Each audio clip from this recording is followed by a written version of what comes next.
Bem-vindos a mais um estudo da Palavra de Deus. Os salmos são cânticos, orações proferidas no mundo imperfeito, onde o mal ameaça a criação de Deus, com maldade, sofrimento e morte. À medida que o mundo é corrompido pelo pecado, ele tem se tornado verdadeiramente uma terra estranha para os filhos de Deus. É por isso que no Salmo 137, verso 4, nós encontramos uma interessante experiência retratada pelo salmista. Ele diz: como poderíamos entoar um cântico ao Senhor em terra estranha? Como exercer uma vida de fé nessa situação? O Salmo desenvolve uma argumentação teológica interessante sobre por que existe o mal, por que aparentemente ele triunfa, mas, acima de tudo, os Salmos ampliam a nossa compreensão sobre o grande conflito entre Deus e Satanás, apontando como Deus atua, como ele lida com o mal, a sua sabedoria, seu poder até a vitória final. Como Deus cuida dos seus filhos e os acompanha em meio a todo esse conflito. Nos Salmos 74 e 79, escritos após o exílio, eles destacam que a destruição de Jerusalém e do templo dava aos inimigos de Deus a oportunidade de blasfemarem contra Deus. Israel era herança do Senhor, o povo e a terra prometidos. Um sinal da sua aliança salvadora não apenas com Israel, mas com toda a humanidade. Parecia, em meio ao cativeiro babilônico, que o cumprimento das promessas de Deus quando a vinda de um Salvador estava em perigo. Mais importante mesmo que a sorte, a restauração de Israel, mais importante era a defesa do caráter de Deus no mundo e no universo. Se o inimigo ficasse impune, diriam: Deus perdeu o seu poder. E diziam: onde está o seu Deus? Somente quando Deus restaurasse e salvasse o seu povo é que o seu nome seria justificado e honrado. É digno de nota que os salmistas reconhecem que os pecados do povo, a quebra do seu relacionamento de confiança e de aliança com Deus, haviam provocado todas aquelas consequências. Eles reconheciam também que a salvação do povo dependia unicamente da graça de Deus, seu perdão e da expiação dos pecados. E diziam: o Senhor é o Salvador nosso. Hoje a experiência de Israel nos mostra que às vezes nós podemos estar sofrendo devido aos nossos próprios erros, além de estarmos trazendo sobre o próprio nome de Deus. Por isso sempre necessitamos de uma experiência redentiva em nossa vida, para que o nome do Senhor seja glorificado. Mas não é apenas isso.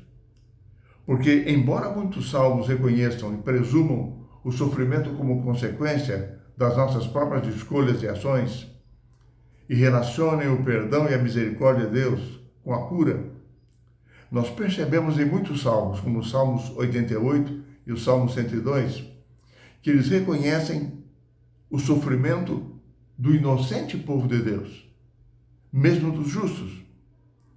Eles não estão isentos do sofrimento nesse mundo, mesmo isso sendo difícil de entender.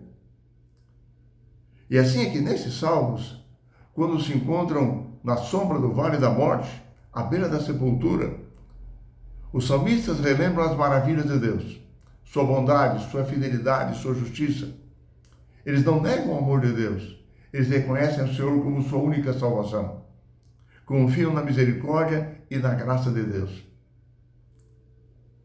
Agora, é importante nós percebermos que, mesmo sabendo que a graça de Deus não exclui as provas da vida, os salmistas sempre reprisavam de que Deus está no controle da situação e devemos sempre esperar no Senhor. Agora, curiosamente, nos Salmos 42, 63, 69, 102, nós encontramos algumas imagens que retratam a situação de ansiedade vivida pelo salmista suspirando pela presença de Deus, enquanto ele ainda estava numa situação de problemas, de lutas, sofrimentos e dificuldades. Parecia que havia uma desatenção da parte de Deus aos problemas e provações sofridas pelos seus filhos. Assim, os salmistas vão repetindo. O povo diz, onde está o seu Deus? O ímpio diz, onde está o seu Deus? As outras nações perguntam, onde está o seu Deus? Em alguns momentos parece que o salmista sentia a sensação de estar em isolamento, afastado de Deus como um pássaro solitário no deserto. Mas é curioso que nos Salmos 10, 22, 27, 39, os salmistas não se calam diante do aparente silêncio de Deus. Eles dirigem aos céus as suas orações sem cessar. E eles dizem, levanta-te, Senhor, não escondas a tua face. Sabe que o Senhor ainda está lá. Mesmo que aparentemente ausente, Ele os ouvirá. Deus já realizou tantas coisas, ouviu tanto no passado. Deus os ouviria também naquele momento. Ou seja, a comunicação com Deus não deve cessar nunca, independentemente das circunstâncias da vida. Esse momento de tensão, de sofrimento, parecendo que Deus está ausente, chega ao seu máximo no Salmo 77, quando o salmista ergue o seu clamor a Deus. Ele recusa ser abandonado por ser consolado por qualquer alívio, exceto aquele que vem de Deus. Só que, ao mesmo tempo que ele sente alívio se lembrando de Deus, a lembrança de Deus intensifica em alguns momentos a sua angústia, porque ele faz algumas perguntas. Será que Deus mudou? Será que Deus, porventura, pode trair a sua aliança? Ao perceber o contraste entre os atos salvíficos de Deus no passado e a aparente ausência divina no presente, o salmista parece que se sente abandonado por Deus. A sua conclusão natural, ele diz, seria de que se Deus mudou, ele não tem mais esperança nesse mundo. Mas o próprio salmista rejeita esse sentimento. Ele não chega a receber de Deus uma explicação pessoal sobre o porquê do seu sofrimento, mas ele recebe do Senhor a confirmação da sua fidelidade. Ele é encorajado a esperar no Senhor, pois aquele que realizou milagres no passado, ele está presente e não está oculto hoje, e ele realizará novos milagres. Assim, o salmista reconhece a orientação divina em meio a todos os caminhos dessa vida, em todos os caminhos desse mundo. Em alguns salmos, como os Salmos 37, 49, 94, 125, nós percebemos que o salmista chega a lamentar a prosperidade dos ímpios desse mundo. Parece que tudo que o ímpio faz prospera, e o justo apenas assiste. Isso é um desafio para o justo, porque muitas vezes ele é tentado a desistir do bem e a pegar-se ao mal. Mas essa crise é atravessada pelos salmistas, é vencida quando no Salmo 73, o salmista percebe o plano geral maior de Deus para a humanidade. E Deus mostra ao salmista que o ímpio só tem parte nas coisas dessa vida. Seu fim será na destruição, no juízo final de Deus. Ao passo que os justos podem olhar para o santuário de Deus, podem encontrar ali guia, proteção, salvação, a certeza de um final feliz no reino de Cristo. As bênçãos de Deus estão acima das limitações dessa vida. Enfim, nós devemos agir como os salmistas agiram.